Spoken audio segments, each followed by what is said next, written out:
press the bell icon on the YouTube app and never miss another update.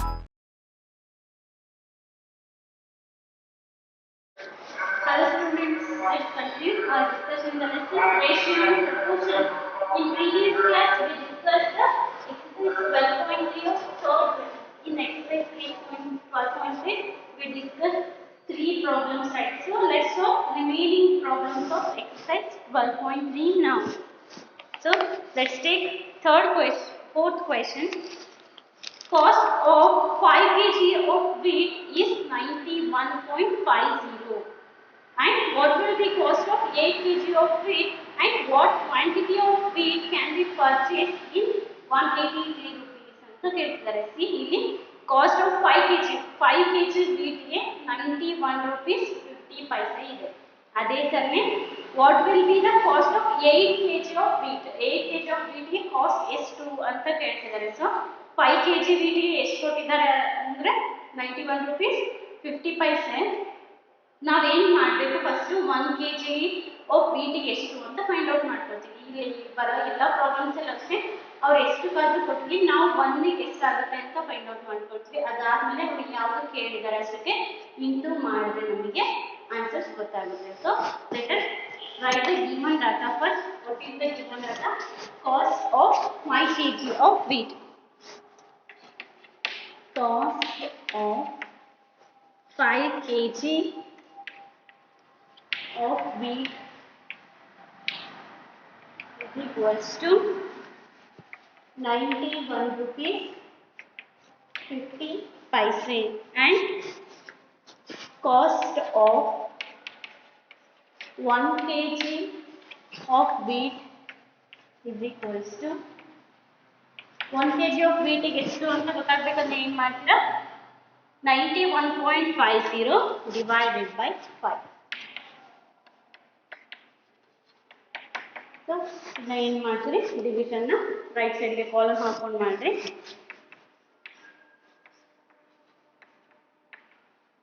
5 ones 5, 9 or 5 ಅಂದರೆ 4, isn't it?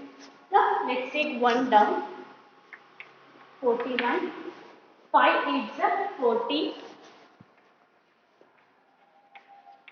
1 ಅಲ್ಲಿ 0 ಹೋದರೆ 1, 4 ಅಲ್ಲಿ 4 ಹೋದರೆ 0.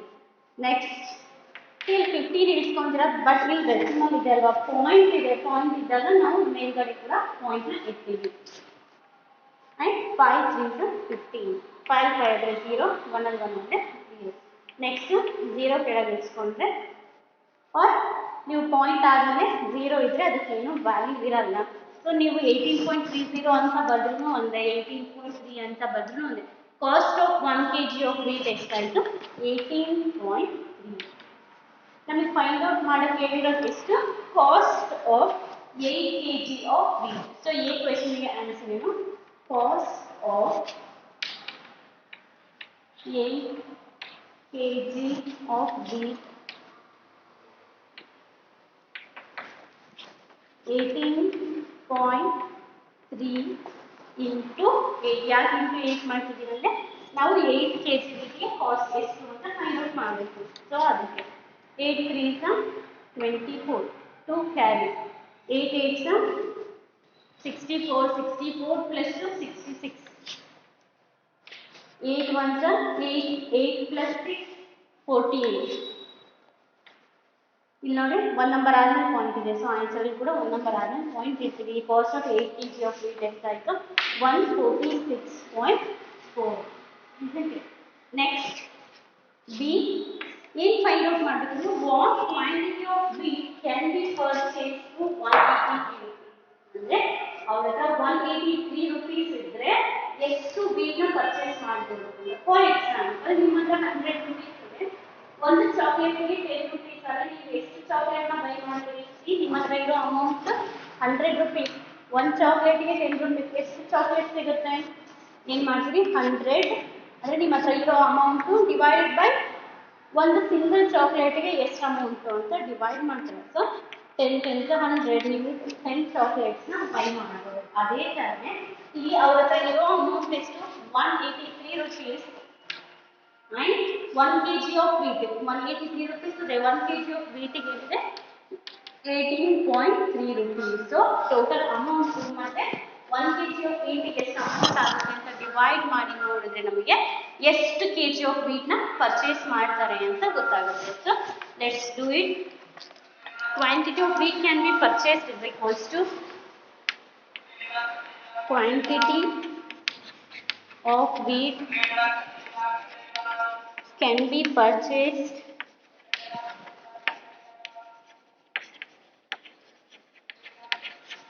is equals to 146.4, sorry, wheat can be purchased is equals to 183 rupees.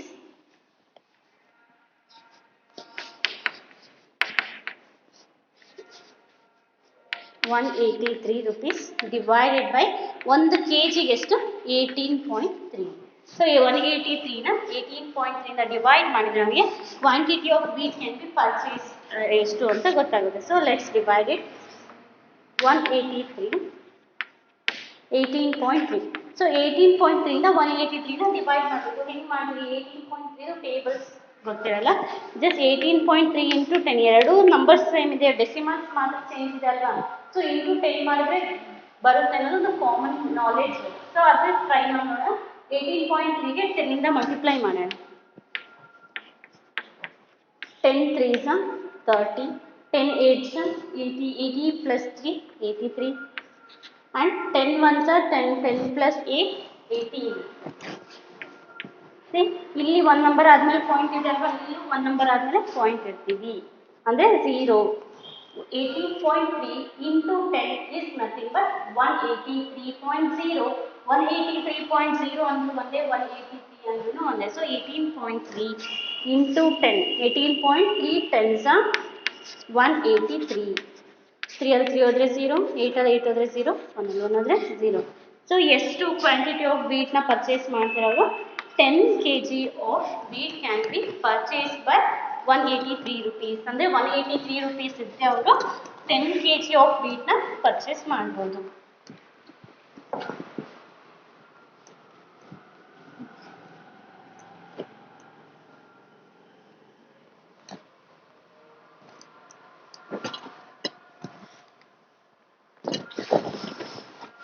Next, fifth question. The temperature dropped 15 degrees Celsius in the last 30 days.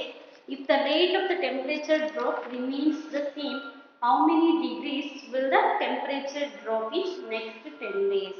See, ಏನು ಹೇಳ್ತಿದ್ದಾರೆ ಅಂದರೆ the temperature dropped 15 degrees Celsius in last 30 days. ಅಂದರೆ last 30 days ಅಲ್ಲಿ total 15 degree Celsius temperature drop ಆಗಿದೆ. Days ಕೊಟ್ಟಿರೋದು 30 ಡೇಸಿಗೆ, temperature drop ಆಗಿದ್ದು 15 degree. So if the rate of temperature drop remains same, ಅಂದರೆ ಈಗ ಹಿಂಗೆ ಟೆಂಪರೇಚರ್ ಡಿಕ್ರೀಸ್ ಆಗಿದೆ ಅಲ್ವಾ, 30 ಡೇಸ್ 15 ಡಿಗ್ರಿ ಕಡಿಮೆ ಆಗಿಲ್ಲ, ಅದೇ ರೇಟಲ್ಲಿ ಟೆಂಪರೇಚರ್ ಕಡಿಮೆ ಆಗ್ತಾ ಹೋಗುತ್ತೆ, ಏನು ಚೇಂಜ್ ಆಗಲ್ಲ ಅಂತ ಹೇಳ್ತಿದ್ದಾರೆ. So how many degrees will the temperature drop in the next 10 days? So next 10 ಡೇಸ್ಗೆ ಹೆಂಗೆ ಟೆಂಪರೇಚರ್ ಡ್ರಾಪ್ ಆಗುತ್ತೆ ಅಂತ ಕೇಳ್ತೀವಿ. ಕೊಟ್ಟಿರೋದು 30 ಡೇಸಿಗೆ, ಕೇಳ್ತಾ ಇರೋದು 10 ಡೇಸಿಗೆ. So what you do? First you will calculate for 1 day. 1 ಡೇಗೆ ಎಷ್ಟು ಟೆಂಪರೇಚರ್ ಡ್ರಾಪ್ ಆಗುತ್ತೆ ಅಂತ ಫೈಂಡ್ ಔಟ್ ಮಾಡ್ಕೋಬೇಕು. ಅದಾದಮೇಲೆ ಇಂಟು 10 ಮಾಡಿದ್ರೆ ನಮಗೆ 10 ಡೇಸಿಗೆ ಎಷ್ಟು ಟೆಂಪರೇಚರ್ ಡ್ರಾಪ್ ಆಗುತ್ತೆ ಅಂತ ಗೊತ್ತಾಗುತ್ತೆ. So fifth question, what is the given data? Temperature decreased for 30 days.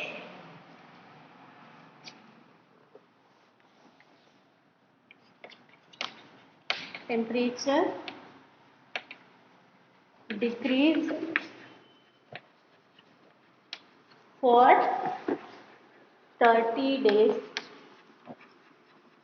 is equals to 15 degree Celsius, and temperature decreased for 1 day. Find out ಮಾಡ್ಕೊಳ್ಳೋಣ ಫಸ್ಟ್. ಫಾರ್ 1 ಡೇಗೆ 15 ಡಿವೈಡೆಡ್ ಬೈ 30. ಯಾಕೆ divided by 30 ಮಾಡ್ತೀವಿ ಅಂದರೆ ಅವ್ರು 30 ಡೇಸಿಗೆ ಕೊಟ್ಟಿದ್ದಾರಲ್ಲ, ಅದಕ್ಕೆ 15 divided by 30. 15 divided by 30. 15 divided by 30 ಅಂದರೆ 15 table 30 ಹೋಗುತ್ತಲ್ವಾ.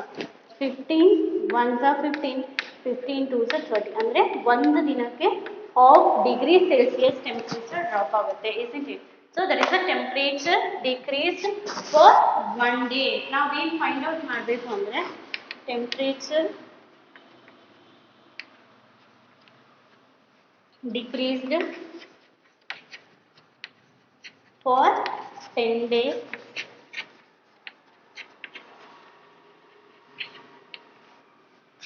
One by two. One ಡೇಗೆ half degree ಆದರೆ 10 ಡೇಸಿಗೆ ಎಷ್ಟು ಇಂಟು 10 ಮಾಡ್ತೀವಿ,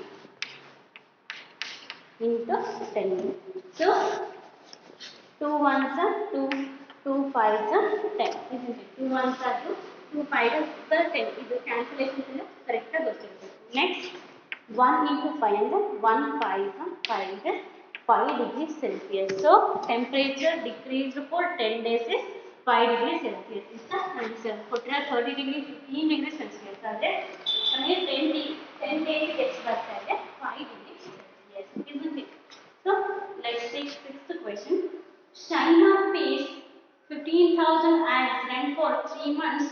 How much does she pay for whole year if the rent per month remains the same? ಅಂದ್ರೆ ಶೈನಾ ಅನ್ನೋದು ಏನು ಮಾಡ್ತಾರೆ 3 ಮಂತ್ಸ್ಗೆ ರೆಂಟ್ ಮೀನ್ಸ್ ಬಾಡಿಗೆ ಕಟ್ತಾರೆ 15,000. 3 ಮಂತ್ಸ್ಗೆ 15,000 ಕಟ್ತಾರೆ.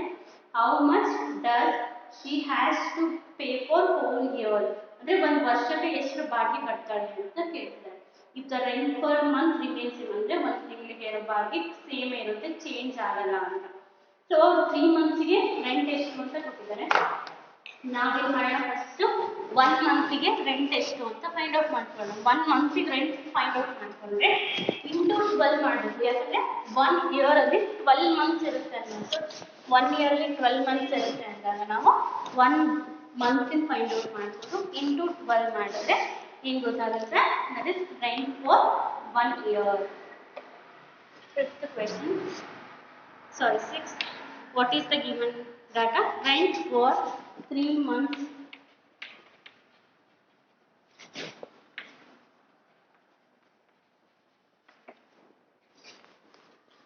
$15,000 and rent for 1 month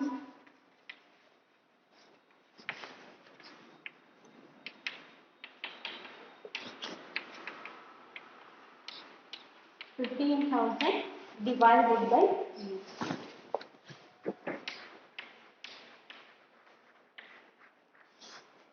3 5s are 15, 15 and 15 ಅಂದರೆ 0. Next 0 down, 3 zeros ತಗೊಳ್ತೀವಿ, 3 zeros ಹಾಕ್ತೀವಿ. So it will become 5,000 ಅಂದರೆ 1 ಮಂತ್ಗೆ ಅವ್ರು ಎಷ್ಟು ರೆಂಟ್ ಕಟ್ತಾರೆ 5,000. ನಾವು ಫೈಂಡ್ ಔಟ್ ಮಾಡಬೇಕಾಗಿರೋದು rent for whole year. So find rent for whole year. Rent for whole year. Whole year means 12 months. So 5,000 into 12. Isn't it? 5,000 into 12. 12 zeros are 0. 12 zeros are 0. 12 zeros are 0. 12 5s are 16. So rent for whole year will become 60,000. Isn't it? 60,000 is the rent. Next 7th one. Cost of 4 dozen bananas is 180 rupees. How many bananas can be purchased for 90 rupees? Under 4 dozen bananas get 180 rupees ಇದೆ. How many bananas can be purchased for 90 rupees? ಅಂದ್ರೆ ಒಟ್ಟು 90 rupees ಇದ್ರೆ ಎಷ್ಟು ಬನಾನಾನ purchase ಮಾಡ್ಬೋದು ಅಂತ ಕೇಳಿದ್ರೆ ಕೊಟ್ಟಿರೋದು 4 dozen. 4 ಡಜನ್ಗೆ 1 ಡಜನ್ಗೆ 12 bananas ಅನ್ನೋದು ನಮಗೆ ಬೇಸಿಕ್ ಇತ್ತು. ಸೊ ಅದು ಗೊತ್ತಿರಬೇಕು. ಸೊ ಡಜನ್ ಕೊಟ್ಟಿದ್ದಾರೆ, ನಾವು ಫಸ್ಟ್ ಸಿಂಗಲ್ ಬನಾನಾಗೆ ಎಷ್ಟು ಅಂತ ಫೈಂಡ್ ಔಟ್ ಮಾಡ್ಕೊಳ್ಳೋಣ. ಒಂದು ಬನಾನಾಗೆ ಎಷ್ಟು ಅಂತ ಫೈಂಡ್ ಔಟ್ ಮಾಡ್ಕೊಂಡ ಮೇಲೆ 90 rupeesಗೆ ಎಷ್ಟು ಬನಾನಾ ಬೈ ಮಾಡ್ಬೋದು ಅಂತ ಕ್ಯಾಲ್ಕುಲೇಟ್ ಮಾಡೋಣ. So I will explain while writing only. So what is the given data? Cost of 4 dozen banana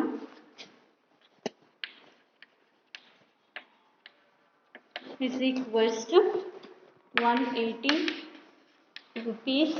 And first cost of 1 dozen banana find out ಮಾಡ್ಕೊಳ್ಳೋಣ. Cost of 1 dozen banana is equals to 180 divided by 4. So 180 ನ 4 ಇಂದ divide ಮಾಡಬೇಕು. ಯಾಕೆಂದ್ರೆ given question ಅಲ್ಲಿ 4 dozen ಬನಾನಾಗೆ amount ಕೊಟ್ಟಿದ್ದಾರೆ. So 180 divided by 4. 4 4s are 16. 8 ಅಲ್ಲಿ 6 ಹೋದ್ರೆ 2 and 1 ಅಲ್ಲಿ 1 ಹೋದ್ರೆ 0. 20. 4 5s are 20. 45. 1 dozen banana ಎಷ್ಟಾಯ್ತು 45 rupees. ಅದನ್ನ ನಮಗೆ ಫೈಂಡ್ ಬೇಕಾಗಿರೋದೇನು ಒಂದು ಬನಾನಾ ಎಷ್ಟು 1 ಡಜನ್ಗೆ 12 ಬನಾನಾ ಇರುತ್ತೆ ಅಲ್ವಾ.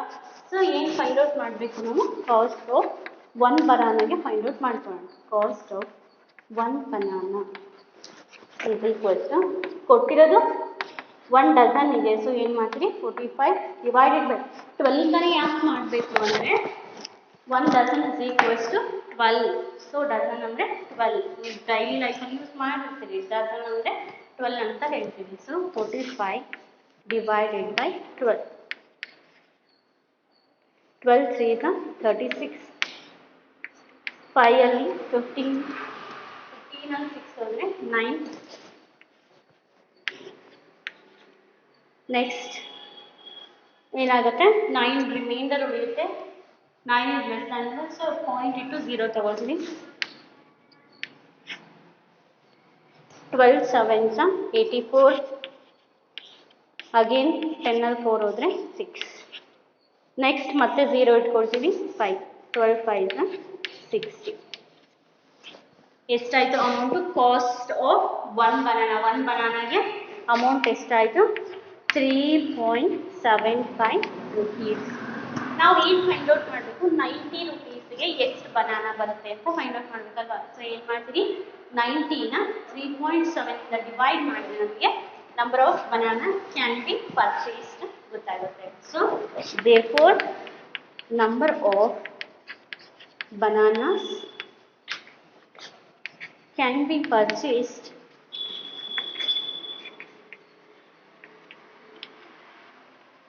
for 90 rupees. So 90 rupees ಗೆ ಎಷ್ಟು ಬನಾನಾ ಬರುತ್ತೆ 90 divided by 3.75. ಯಾಕೆ 3.75 ಇಂದನೇ ಡಿವೈಡ್ ಮಾಡ್ತೀವಿ ಅಂದರೆ 3.75 ಒಂದು ಬನಾನಾದ ಕಾಸ್ಟ್ ಆಗಿರುತ್ತೆ. ಅದಕ್ಕೋಸ್ಕರ ನಾವು 3.7 ಇಂದ ಡಿವೈಡ್ ಮಾಡ್ತೀವಿ. ಸೊ ಈ ಥರ ಇದ್ದಾಗ ಹೆಂಗೆ ಡಿವೈಡ್ ಮಾಡಬೇಕು ಬೆಟರ್ ಈ ಮೆಥಡ್ ಯೂಸ್ ಮಾಡೋದಕ್ಕಿಂತ ಈಸಿ ಮೆಥಡ್ ಅಂದರೆ ಫ್ರ್ಯಾಕ್ಷನ್ ಮೆಥಡ್ ಅಂತ ಹೇಳ್ತೀವಿ. ಸೊ ಫ್ರ್ಯಾಕ್ಷನ್ ಮೆಥಡಲ್ಲಿ ಹೆಂಗೆ ಡಿವೈಡ್ ಮಾಡ್ತೀರಾ ಈ ಥರ ಡೆಸಿಮಲ್ಸ್ ಇದ್ದರೆ ಇಲ್ಲಿ ಡೆಸಿಮಲ್ಸ್ ಪಾಯಿಂಟ್ ಇದ್ದರೆ ಡೆಸಿಮಲ್ ಅಂತ ಹೇಳ್ತೀವಿ. ಡೆಸಿಮಲ್ಸ್ ಇದ್ದರೆ ಫಸ್ಟು ಡೆಸಿಮಲ್ಸ್ನ ಕ್ಲಿಯರ್ ಮಾಡ್ಕೋಬೇಕು. ಡೆಸಿಮಲ್ಸ್ನ ಕ್ಲಿಯರ್ ಮಾಡ್ಕೊಂಡಿಲ್ಲ ಅಂದರೆ ಪ್ರಾಬ್ಲಮು ಕಾಂಪ್ಲಿಕೇಟ್ ಆಗ್ತಾ ಹೋಗುತ್ತೆ. ಇಲ್ಲಿ ನೋಡ್ರಿ 2 ನಂಬರ್ ಆದಮೇಲೆ ಪಾಯಿಂಟ್ ಇದೆ ಅಲ್ವಾ. ಸೊ 2 ನಂಬರ್ ಆದಮೇಲೆ ಪಾಯಿಂಟ್ ಇದ್ದರೆ ನಾವು ಮಲ್ಟಿಪ್ಲೈ ಆ್ಯಂಡ್ ಡಿವೈಡೆಡ್ ಬೈ 100 ಮಾಡ್ತೀವಿ. ಇದನ್ನ ಆಲ್ರೆಡಿ ನೀವು ಡೆಸಿಮಲ್ ಲೆಸನಲ್ಲಿ ಕಲ್ತಿದ್ದೀರಿ ಸಿಂಪ್ಲಿಫಿಕೇಶನ್ ಆಫ್ ಫ್ರ್ಯಾಕ್ಷನ್ಸಲ್ಲಿ. ಸೊ ಯಾಕೆ 100 ಇಂದಾನೇ ಮಲ್ಟಿಪ್ಲೈ ಮಾಡ್ತೀವಿ ಅಂದರೆ ಇಲ್ಲಿ 2 ನಂಬರ್ ಆದಮೇಲೆ ಪಾಯಿಂಟ್ ಇದೆ 2 0 ಬರುತ್ತೆ. 1 ನಂಬರ್ ಆದಮೇಲೆ ಪಾಯಿಂಟ್ ಇದೆ 1 0 ಅಂದರೆ 10 ಅನ್ನು ಮಲ್ಟಿಪ್ಲೈ ಮಾಡ್ತಾ ಇದ್ವಿ. ಸೊ ಯಾವಾಗಲೂ ಒಂದೇ ಕಡೆ ಮಲ್ಟಿಪ್ಲೈ ಮಾಡಿದ್ರೆ ಇಂಬ್ಯಾಲೆನ್ಸ್ ಆಗುತ್ತೆ. ಅದಕ್ಕೆ ನ್ಯೂಮರೇಟರ್ ಆ್ಯಂಡ್ ಡಿನಾಮಿನೇಟರ್ ಎರಡರಲ್ಲೂ 100 ಇಂದ ಮಲ್ಟಿಪ್ಲೈ ಮಾಡಬೇಕು. ಸೊ ಎರಡನ್ನೂ ಕ್ಯಾನ್ಸಲ್ ಮಾಡಿದ್ರೆ ಅಗೇನ್ 90 ಡಿವೈಡೆಡ್ ಬೈ 3.75 ಇರುತ್ತೆ. ಅವಾಗ ವ್ಯಾಲ್ಯೂ ಏನು ಚೇಂಜ್ ಆಗಲ್ಲ. ಸೊ ಯಾಕೆ 100 ಮಲ್ಟಿಪ್ಲೈ ಮಾಡಿದ್ವಿ ಅಂದರೆ ಈ ಪಾಯಿಂಟ್ನ ನಾವು ಹೋಗ್ಸೋದಕ್ಕೆ 100 ಇಂದ ಮಲ್ಟಿಪ್ಲೈ ಮಾಡಿದ್ವಿ. So 90 into 100 means 9000. ಈಗ ನೋಡ್ರಿ 100ನ ಮಲ್ಟಿಪ್ಲೈ ಮಾಡೋದ್ರಿಂದ ಅಡ್ವಾಂಟೇಜ್ ಏನಾಗುತ್ತೆ ಅಂದರೆ ಪಾಯಿಂಟು 2 zeros ಇರೋದ್ರಿಂದ 2 ನಂಬರ್ಸ್ ಆದಮೇಲೆ ಪಾಯಿಂಟ್ ಶಿಫ್ಟ್ ಆಗುತ್ತೆ. 2 ನಂಬರ್ಸ್ ಆದಮೇಲೆ ಪಾಯಿಂಟ್ ಶಿಫ್ಟ್ ಆಗುತ್ತೆ ಅಂದರೆ ಪಾಯಿಂಟು 7 ಆದಮೇಲೆ 5 ಆದಮೇಲೆ ಬರುತ್ತೆ. ಏನಾಗುತ್ತೆ 375.0 ಆಗುತ್ತೆ. I will repeat. ಸಿ 100ನ ಮಲ್ಟಿಪ್ಲೈ ಮಾಡಿ ಇಲ್ಲಿ ಯಾವುದೇ ಪಾಯಿಂಟ್ ಇರಲಿಲ್ಲ. ಅದಕ್ಕೆ 90 into 100 ಅಂದರೆ 9000 ಆಗ್ತಾಯಿತ್ತು. ಇಲ್ಲಿ ಪಾಯಿಂಟ್ ಇದ್ದರೆ 100 ಏನು ಎಫೆಕ್ಟ್ ಕೊಡುತ್ತೆ ಅಂದರೆ ಪಾಯಿಂಟ್ನ ಶಿಫ್ಟ್ ಮಾಡುತ್ತೆ. 2 zeros ಇರೋದ್ರಿಂದ 2 ನಂಬರ್ಸ್ ಆದಮೇಲೆ ಪಾಯಿಂಟ್ ಶಿಫ್ಟ್ ಆಗುತ್ತೆ. So it will become 375.0. ಏನಾಗುತ್ತೆ 375.0 ಇನ್ನೂ ಡಿಫ್ರೆನ್ಸ್ ಆಗಲ್ಲ. So it will become 375. Decimals ಇದ್ದಾಗ ನಾವು 100 10ನ ಮಲ್ಟಿಪ್ಲೈ ಮಾಡಿದ್ರೆ it will just shift the points to the right side. ಹೆಂಗೆ ಡಿನಾಮಿನೇಟರಲ್ಲಿ 100 ಇತ್ತು ಅಂದರೆ ಪಾಯಿಂಟ್ ಲೆಫ್ಟ್ ಸೈಡಿಗೆ ಶಿಫ್ಟ್ ಆಗುತ್ತೋ, ನ್ಯೂಮರೇಟರಲ್ಲಿ ಇದ್ದಾಗ ರೈಟ್ ಸೈಡ್ಗೆ ಪಾಯಿಂಟ್ ಶಿಫ್ಟ್ ಆಗ್ತಾ ಹೋಗುತ್ತೆ. So 3.75 into 100 is nothing but 375. ಈಗ ನೀವು ಡಿವೈಡ್ ಮಾಡ್ಬೋದು. ಈ ಥರ ಡಿವಿಷನ್ ಮಾಡಿದ್ರೆ ನಿಮಗೆ ಡಿವಿಷನ್ ಈಸಿ ಆಗುತ್ತೆ. ಇಲ್ಲದೆ ಇದ್ದರೆ ಪಾಯಿಂಟ್ನ ಇಟ್ಕೊಂಡು ಡಿವಿಷನ್ ಮಾಡಕ್ಕೆ ಹೋದರೆ ಕಾಂಪ್ಲಿಕೇಶನ್ ಆಗ್ತಾ ಹೋಗುತ್ತೆ. Isn't it? So 9000 divided by 375. So ಈಗ 375ಇಂದ ಡಿವೈಡ್ ಮಾಡೋಣ. 375 2s ಚೆಕ್ ಮಾಡಿರಿ ಎಷ್ಟು ಬರುತ್ತೆ. 2 5s 10, 2 7s 14, 14 plus 1 15, 2 3s 6, 6 plus 1 7. 375 into 2 ಅಂದರೆ 750. 0 ಅಲ್ಲಿ 0 ಹೋದರೆ 0, 0 ಅಲ್ಲಿ 5 ಹೋಗಲ್ಲ, ಬಾರೋ ತೊಗೊಳ್ತೀವಿ, 10 ಆಗುತ್ತೆ. 10 ಅಲ್ಲಿ 5 ಹೋದರೆ 5 ಆ್ಯಂಡ್ 8 ಅಲ್ಲಿ 7 ಹೋದರೆ 1, 0. ಈಗ 1500. So let's check it for 375 into 4. 375ನ 4ಇಂದ multiply ಮಾಡಿದ್ರೆ ಎಷ್ಟಾಗುತ್ತೆ ನೋಡಿ. 4 5s 20, 4 7s 28, 28 plus 2 30, 4 3s 12, 12 plus 3 15. So 375 4s ಎಷ್ಟು ಬರ್ತಿದೆ? 1500. So 375 4s 1500. 1500 ಅಲ್ಲಿ 1500 ಅಂದರೆ 0. ಸೊ ರಿಮೈಂಡರ್ 0 ಆಯಿತು. ಈಗ 24 ಅಂದರೆ ಎಷ್ಟು ಬನಾನನ ತಗೋಬೋದು? 24 banana. So 24 bananas nothing but you can say 2 dozens ಅಂದರೆ 2 ಡಜನ್ ಬನಾನನ ತಗೋಬೋದು. ಹೌದಲ್ವಾ? 24 bananas ಅಂದರೆ 2 dozen ಆಗುತ್ತೆ. Is this clear? Number of bananas can be purchased is equals to 24. Next, 8th question. A truck requires 108 liters of diesel for covering a distance of 594 kilometers. How much diesel will be purchased by the truck to cover a distance of 1650 kilometers? ಅಂದರೆ ಒಂದು truck ಇದೆ, ಆ ಟ್ರಕ್ಕಿಗೆ 108 litres of diesel ಬೇಕು. ಎಷ್ಟು ಡಿಸ್ಟೆನ್ಸ್ನ cover ಮಾಡೋದಕ್ಕೆ?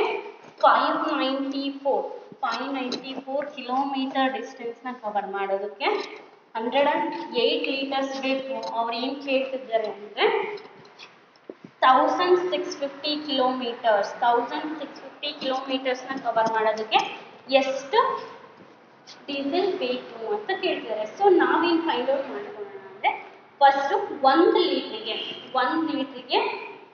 ಎಷ್ಟು truck ಎಷ್ಟು kilometre ಹೋಗುತ್ತೆ ಅಂತ ಫೈಂಡ್ ಔಟ್ ಮಾಡ್ಕೊಳ್ಳೋಣ. ಅವ್ರು ಎಷ್ಟು ಕೊಟ್ಟಿದ್ದಾರೆ? 108 ಲೀಟರ್ಸ್ಗೆ ಎಷ್ಟು ರನ್ ಮಾಡುತ್ತೆ ಅಂತ ಕೊಟ್ಟಿದ್ದಾರೆ. ನಾವು 1 ಲೀಟರ್ಗೆ ಎಷ್ಟು ಕಿಲೋಮೀಟರ್ ಹೋಗುತ್ತೆ ಅಂತ ನೋಡೋಣ. ಸೊ ಏನು ಮಾಡೋಣ? Let's right the given data. ಏನು ಕೊಟ್ಟಿದ್ದಾರೆ? Distance covered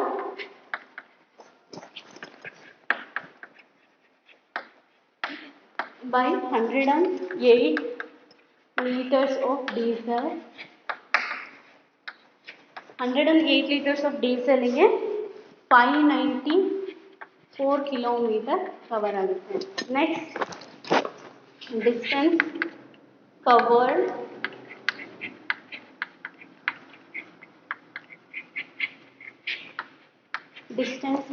by 1 liter of ಡೀಸೆಲ್ನ ಫೈಂಡ್ ಔಟ್ ಮಾಡ್ಕೊಳ್ಳೋಣ. 1 litre of diesel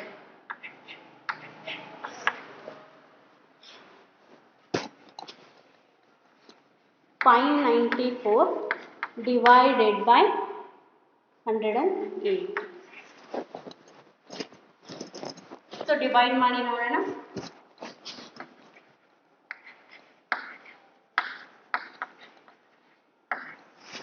108 5s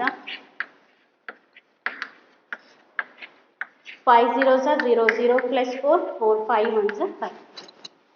108 5s 5 4 ಆಗುತ್ತೆ. 4 ಅಲ್ಲಿ 0 ಹೋದರೆ 4, 9 ಅಲ್ಲಿ 4 ಹೋದರೆ 5, 5 ಅಲ್ಲಿ 5 ಹೋದರೆ 0. ಈಗ ಪಾಯಿಂಟೆಡ್ 0 ತಗೊಳ್ತೀವಿ. 108 5s 54. 1 ಲೀಟರ್ಗೆ ಎಷ್ಟು ಡಿಸ್ಟೆನ್ಸ್ನ ಕವರ್ ಮಾಡ್ತಾ ಇದೆ? 5.5 ಕಿಲೋಮೀಟರ್. 1 ಲೀಟ್ರಿಗೆ 5.5 ಕಿಲೋಮೀಟರ್ಸ್ ಆದರೆ ನಾವೇನು ಫೈಂಡ್ ಔಟ್ ಮಾಡಬೇಕಾಗಿರೋದು? 1650 ಕಿಲೋಮೀಟರ್ಗೆ ಎಷ್ಟು ಲೀಟರ್ಸ್ ಆಫ್ ಡೀಸೆಲ್ ಬೇಕು ಅಂತ ಫೈಂಡ್ ಔಟ್ ಮಾಡ್ತಾನೆ. ಹಿಂಗೆ I'll show how to. So what is the given data? Distance. First ಏನು ಫೈಂಡ್ ಔಟ್ ಮಾಡಬೇಕು? Distance or diesel required. Diesel ತಾನೇ ಕೇಳಿರೋದು. ಹಾಂ, diesel required to cover how much distance? To cover 1650 kilometre. ಹೆಂಗೆ find out ಮಾಡ್ತೀರಾ ಅಂದರೆ 1650 kilometre divided by 5.5 kilometre. ಯಾಕೆಂದರೆ 1 ಲೀಟ್ರಿಗೆ 5.5 ಕಿಲೋಮೀಟರ್ನ ಕವರ್ ಮಾಡುತ್ತೆ ಅಲ್ವಾ, ಅದಕ್ಕೆ ಏನು ಮಾಡ್ತೀರಿ? 1650 ಡಿವೈಡೆಡ್ ಬೈ 5.5 ಕಿಲೋಮೀಟರ್. ಈಗ ಡಿವೈಡ್ ಮಾಡಿದ್ರೆ ಆನ್ಸರ್ ಗೊತ್ತಾಗುತ್ತೆ. 2 ಕಿಲೋಮೀಟರ್ಸ್ ಆಗಿದೆ. ಸೊ ಈ ಥರ ಡೆಸಿಮಲ್ಸ್ ಇದ್ದರೆ ಫಸ್ಟ್ ಸ್ಟೆಪ್ ಏನು ಮಾಡ್ತೀರಾ ಅಂದರೆ ಆ ಡೆಸಿಮಲ್ನ ತೆಗಿಯೋದು. ಪಾಯಿಂಟ್ನ ತೆಗೆದ್ಬಿಟ್ರೆ ನಮಗೆ ಮಲ್ಟಿಪ್ಲಿಕೇಶನ್ ಈಸಿ ಆಗ್ತಾ ಹೋಗುತ್ತೆ. ಇಲ್ಲಿ 1 ನಂಬರ್ ಆದಮೇಲೆ ಪಾಯಿಂಟ್ ಇದೆ ಅಲ್ವಾ, ಈ ಪಾಯಿಂಟ್ ಹೋಗಬೇಕು ಅಂದರೆ ನಾವು 10ಇಂದ ಮಲ್ಟಿಪ್ಲೈ ಮಾಡಬೇಕು. Into 10 and into 10. ಈಗ ಎರಡು ಕಡೆಗೂ 10ಇಂದ ಮಲ್ಟಿಪ್ಲೈ ಮಾಡಿದ್ವಿ. 1000 will become 16,500 and 5.5 into 10. 5.5 into 10 ಏನಾಗುತ್ತೆ? 55. ಹೌದಲ್ವ? ಯಾಕೆ 55 ಆಗುತ್ತಂದರೆ ಪಾಯಿಂಟು ಇಲ್ಲಿರೋದು ಈ ಕಡೆಗೆ ಶಿಫ್ಟ್ ಆಗುತ್ತೆ. ಅದಕ್ಕೋಸ್ಕರ ಏನಾಯಿತು? 5.5 ಇರೋದು 55 ಆಯಿತು. ಈ ಪಾಯಿಂಟ್ 10ಇಂದ ಮಲ್ಟಿಪ್ಲೈ ಮಾಡೋದಕ್ಕೆ ಈ ಕಡೆಗೆ ಶಿಫ್ಟ್ ಆಗುತ್ತೆ. It will become 55. Now you can easily divide 16,500 into, ಈಗ ನೀವು ಈಸಿಯಾಗಿ ಡಿವೈಡ್ ಮಾಡಿದ್ರು 55. ಹೌದಾ? 55 1 55 2 110 ಆಗುತ್ತೆ. 55 3 ಚೆಕ್ ಮಾಡೋಣ ಎಷ್ಟು ಬರುತ್ತೆ. 3 5 15, 3 5 15 plus 1 16. ಸೊ 55 3 165 ಬರುತ್ತೆ. 5 5 ಹೋದರೆ 0, 6 ಅಲ್ಲಿ 6 ಹೋದರೆ 0, 1 ಅಲ್ಲಿ 1 ಹೋದರೆ 0. ಈಗ ಎರಡು 0ನ ಕೆಳಗೆ ಇರಿಸ್ಕೊಂಡ್ರೆ 55, 2 0 ಇಳಿಸ್ಕೊಡೋಕ್ಕೋತಿರೋದ್ರಿಂದ ಇಲ್ಲಿ 2 0ನ ಹಾಕ್ತೀವಿ. ಸೊ 55 ಇಂಟು 300 ಮಾಡಿದ್ರೆ 16,500 ಬಂತು. ಎಷ್ಟು ಬಂತು ಪೋರ್ಷನ್ ನಮಗೆ? 300. ಸೊ ಎಷ್ಟು ಲೀಟರ್ಸ್ ಆಫ್ ಡೀಸೆಲ್ ಬೇಕು ನಮಗೆ? 300 litres of diesel. 300 liters of diesel required to cover 1650 kilometer distance. ಅಂದರೆ 1650 ಕಿಲೋಮೀಟರ್ನ ಕವರ್ ಮಾಡೋದಕ್ಕೆ ಬೇಕಾಗಿರೋ diesel 300 liters. Next, let's take 10th question. Raju purchased 10 pens for 150 rupees. ಅಂದರೆ 10 ಪೆನ್ಸ್ನ 150 rupeesಗೆ ರಾಜು ಪರ್ಚೇಸ್ ಮಾಡ್ತಾನೆ. And Manish buys 7 pens for 84 rupees. Can you say who got the pens cheaper? ಅಂದರೆ 10 ಪೆನ್ಸ್ನ 150 rupeesಗೆ purchase ಮಾಡ್ತಾನೆ. ಆಮೇಲೆ ಮನೀಶ್ ಅನ್ನೋನು 7 ಪೆನ್ಸ್ನ 84 rupeesಗೆ purchase ಮಾಡ್ತಾರೆ. ಅವ್ರು ಕೇಳ್ತಿರೋದೇನು, ಯಾರು ಕಡಿಮೆ ರೇಟಿಗೆ ಪರ್ಚೇಸ್ ಮಾಡ್ತಾರೆ ಅಂತ. ಇವಂದು ಕಾಸ್ಟ್ ಕೊಟ್ಟಿರೋದು 10 ಪೆನ್ಸ್ಗೆ, ಅವ್ನು ಕಾಸ್ಟ್ ಕೊಟ್ಟಿರೋದು 7 ಪೆನ್ಸ್ಗೆ. ಸೊ ಎರಡನ್ನೂ ಡೈರೆಕ್ಟಾಗಿ ಕಂಪೇರ್ ಮಾಡೋಕ್ಕಾಗಲ್ಲ. 150 84 ಕಡಿಮೆ ಯಾವುದು ಅಂದರೆ 84 ಅಂತಾನೆ ಹೇಳ್ತೀವಿ ನಾವು, ಹೌದಲ್ವಾ? ಬಟ್ ಅವ್ರದ್ದು ಇರೋದು 10 ಪೆನ್ಸ್ಗೆ, ಇವ್ರದ್ದಿರೋದು 7 ಪೆನ್ಸ್ಗೆ. ಆವಾಗ ಕಂಪೇರ್ ಮಾಡೋಕ್ಕಾಗಲ್ಲ. ಫಸ್ಟ್ ಏನು ಮಾಡಬೇಕು, ಇಬ್ಬರದು ಒಂದು ಪೆನ್ನಿನ ಕಾಸ್ಟ್ ಎಷ್ಟು ಅಂತ ಫೈಂಡ್ ಔಟ್ ಮಾಡ್ಕೊಳ್ತೀವಿ. ಒಂದು ಪೆನ್ನಿನ ಕಾಸ್ಟ್ ಎರಡು ಈಕ್ವಲ್. ಈಗ ಇಬ್ಬರದು ಒಂದರದೇ ಆದರೆ ನಾವು ಕಂಪೇರ್ ಮಾಡ್ಬೋದು. ಒಬ್ರದ್ದು 10 ಇಲ್ದಿದೆ, ಇನ್ನೊಬ್ರದ್ದು 7 ಇಲ್ದಿದೆ ಅಂದರೆ ಕಂಪೇರ್ ಮಾಡೋಕ್ಕಾಗಲ್ಲ. So first cost of 1 pen find out ಮಾಡ್ಕೊಳ್ಳೋಣ. ಅದಾದಮೇಲೆ ನಾವು ಈಸಿಯಾಗಿ ಹೇಳ್ಬೋದು whose pen is cheaper. ಅಂದರೆ ಚೀಪರ್ ಮೀನ್ಸ್ ಯಾರ್ದು ರೇಟ್ ಕಡಿಮೆ ಅಂತ ಕೇಳ್ತಿದ್ದಾರೆ. ಫಸ್ಟ್ ಏನು ಫೈಂಡ್ ಔಟ್ ಮಾಡ್ಕೊಳ್ಳೋಣ, ಕಾಸ್ಟ್ ಆಫ್ 1 ಪೆನ್. ಫಸ್ಟು ರಾಜುದು ಇನ್ ಗಿವನ್ ಡಾಟಾ ಏನು, cost of 10 pen, cost of 10 pen is equals to 150 rupees. Cost of 10 pen is equals to 150 rupees. ನಾವೇನು ಫೈಂಡ್ ಔಟ್ ಮಾಡ್ಕೋಬೇಕು? Cost of 1 pen 150 divided by 10. Division simple ಆಗಿದ್ದಾಗ ಇಲ್ಲ cancel ಮಾಡ್ಕೋಬೋದು. ಮತ್ತೆ division method ಮಾಡೋ necessity ಇರಲ್ಲ. 0 0 cancel ಆಗುತ್ತೆ. Cost of 1 pen, ರಾಜುದು ಕಾಸ್ಟ್ ಆಫ್ 1 ಪೆನ್ ಎಷ್ಟಾಯಿತು? 15 rupees. ನೆಕ್ಸ್ಟು ಮನೀಶ್ದು ನೋಡೋಣ.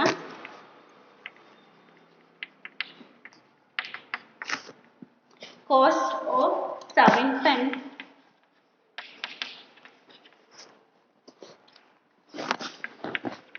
is equals to 84 rupees. 7 ಪೆನ್ನಿಗೆ 84 rupees. ನಾವು ಫೈಂಡ್ ಔಟ್ ಮಾಡಬೇಕಾಗಿರೋದು ಕಾಸ್ಟ್ ಆಫ್ 1 ಪೆನ್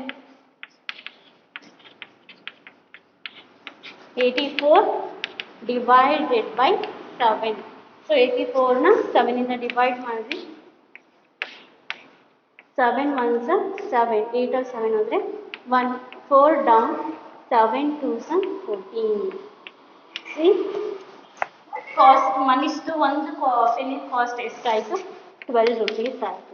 ಈಗ ಕಂಪೇರ್ ಮಾಡೋದು, ಯಾಕೆಂದರೆ ಇಬ್ಬರದು ಒಂದು ಪೆನ್ನಿನ ರೇಟ್ ಗೊತ್ತಾಯ್ತು ನಮಗೆ. ಆ ಒಂದು 15 rupees, ಒಂದು 12 rupees. ಸೊ ಅವ್ರು ಏನು ಕೇಳ್ತಿದ್ದಾರೆ? Who got the pens cheaper ಅಂತ ಹೇಳ್ತಾರೆ. ಸೊ ದೇರ್ಫೋರ್ ಮನೀಶ್ದು ರೇಟ್ ಕಡಿಮೆ ಇದೆ ಪೆನ್ದು, ಅದಕ್ಕೋಸ್ಕರ ಏನು ಹೇಳ್ತೀನಿ? Manish got the cheaper pen. Is this clear? So this is the solution, isn't it? So let's take 11th question. Anish made 42 runs in 6 overs and Anup made 63 runs in 7 overs. Who made more runs per over? ಅಂದರೆ ಅನಿಶ್ ಅನ್ನೋನು 42 ರನ್ಸ್ಗೆ ಸಾರಿ 6 overs ಅಲ್ಲಿ 42 ರನ್ಸ್ನ batting ಮಾಡ್ತಾನೆ. ಅದೇ ಥರ ಅನೂಪ್ ಅನ್ನೋನು ಏನು ಮಾಡ್ತಾನೆ? 7 ಓವರ್ಸಿಗೆ batting 63 ರನ್ಸ್ನ gain ಮಾಡ್ತಾನೆ. ಹೂ ಮೇಡ್ ಮೋರ್ ರನ್ಸ್? ಇಲ್ಲಿ ಮೋರ್ ರನ್ಸ್, ಯಾರು ಜಾಸ್ತಿ ರನ್ನ ಸ್ಕೋರ್ ಮಾಡಿದ್ದಾರೆ ಅಂತ ಕೇಳ್ತಿದ್ದಾರೆ. ಸೊ ಇಲ್ಲೂ ಅಷ್ಟೇ, ಒಂದು 6 ಓವರ್ಸಿಗೆ ಕೊಟ್ಟಿದ್ದಾರೆ, ಇನ್ನೊಂದು 7 ಓವರಿಗೆ ಕೊಟ್ಟಿದ್ದಾರೆ. ಆ ಥರ ಇದ್ರೆ ನಮಗೆ ಕಂಪ್ಯಾರಿಸನ್ ಮಾಡೋಕ್ಕಾಗಲ್ಲ. ಫಸ್ಟ್ ಏನು ಮಾಡಬೇಕು? ಫಸ್ಟು 1 ಓವರಿಗೆ ಎಷ್ಟು, ಯಾವುದೇ ಕ್ವೆಶನ್ ಕೊಡಲಿ 1 ಓವರಿಗೆ ಎಷ್ಟು ಅಂತ ಫೈಂಡ್ ಔಟ್ ಮಾಡಿಕೊಂಡು ಅದಾದಮೇಲೆ ಡಿಸೈಡ್ ಮಾಡಬೇಕು. ಚೀಪರ್ ಆದರೂ ಆಗ್ಬೋದು ಅಥವಾ ಹೂ ಸ್ಕೋರ್ ಮೋರ್. ಕಂಪ್ಯಾರಿಸನ್ ಮಾಡಬೇಕು ಅಂದರೆ ಎರಡು ಒಂದೇ ಕ್ವಾಂಟಿಟಿನಲ್ಲಿ ಇರಬೇಕು. ಸೊ ಫಸ್ಟು 1 ಓವರಿಗೆ ಎಷ್ಟು ರನ್ ಸ್ಕೋರ್ ಮಾಡ್ತಾರೆ ಅಂತ ಫೈಂಡ್ ಔಟ್ ಮಾಡ್ಕೊಳ್ಳೋಣ. ಅದಾದಮೇಲೆ ಹೂ ಸ್ಕೋರ್ ಮೋರ್ ರನ್ ಅಂತ ಫೈಂಡ್ ಔಟ್ ಮಾಡ್ಬೋದು. So 11th question.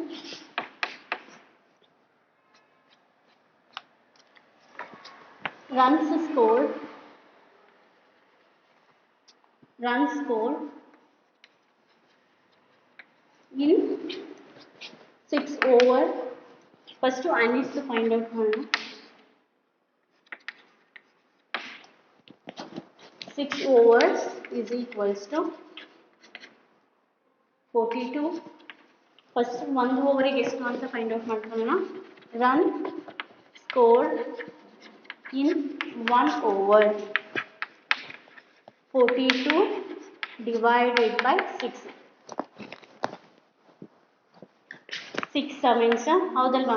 6 sevens 32.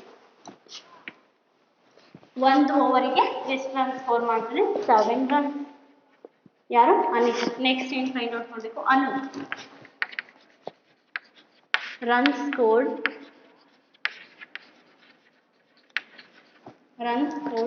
in 7 overs is equals to 63 and run scored in 1 over 63 divided by 7. 63 ನ 7 ಇಂದ ಡಿವೈಡ್ ಮಾಡಿ ಎಷ್ಟು? 7 8s 63. ಸೊ ಇವನು ಎಷ್ಟು ಸ್ಕೋರ್ ಮಾಡ್ತಾನೆ? 8 ರನ್ಸ್. ಅನುಪ್ ಸ್ಕೋರ್ ಮಾಡಿದ ರನ್ಸ್ 8 ಆ್ಯಂಡ್ ಅನಿಶ್ ಸ್ಕೋರ್ ಮಾಡಿದ runs 7. So who score more ಅಂತ ಕೇಳ್ತಿದ್ದಾರೆ. Who made more runs per over ಅಂತ ಕೇಳ್ತಿದ್ದಾರೆ. ಸೊ ಯಾರು ಜಾಸ್ತಿ ಸ್ಕೋರ್ ಮಾಡ್ತಾರೆ? Anoop. So you can say therefore Anoop scored more runs for over, ಒಂದು ಓವರಿಗೆ ಅನುಪೆ ಜಾಸ್ತಿ ಸ್ಕೋರ್ ಮಾಡಿರುವಂಥದ್ದು. So this is a complete solution of exercise 12.3, is it? So ಇಲ್ಲಿಗೆ lesson complete ಆಯಿತು. Thank you students. Let's discuss remaining lessons in the next class. Thank you.